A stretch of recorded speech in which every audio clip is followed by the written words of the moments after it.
Alors c'est un peu les hasards de la vie qui m'ont amené à avoir des chiens de traîneau. C'était pas du tout prévu au départ. Mon rêve d'enfant c'était un chien d'avalanche.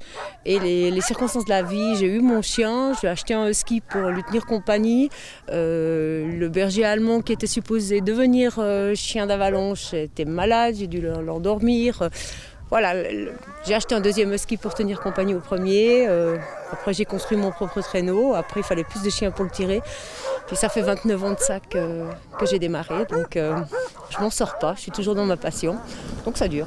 Au début c'est juste un hobby, donc on a un travail à côté, on a une vie presque normale à côté, puis après on y passe de plus en plus de temps si on aime vraiment ça, si ça devient une passion. Le reste nous intéresse beaucoup moins.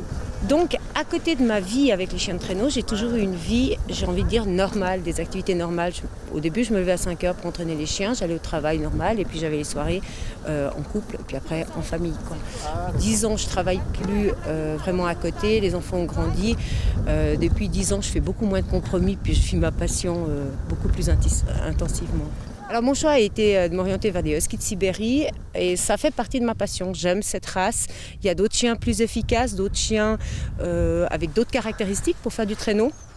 Moi j'ai aimé le husky de Sibérie et j'en suis restée à cette race. C'est une race qui est dite primitive, qui est encore en éthologie très proche du comportement du loup, qui vit en meute.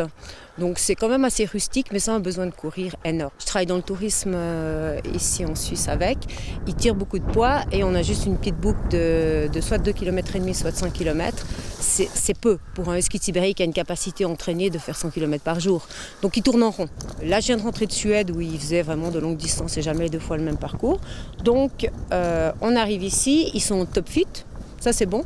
Maintenant il faut que je regarde le mental pour tourner en rond, faire toujours la même boucle, puis les garder toujours joyeux. Alors courir c'est eux qui décident, hein. Je veux dire j'ai des chiens qui ont couru jusqu'à 13-14 ans, ils aiment ça donc jusqu'au bout c'est comme moi, hein. J'adore être dehors, je pense que jusqu'à aussi longtemps que physiquement je tiendrai dehors, je serai dehors tous les jours, quoi.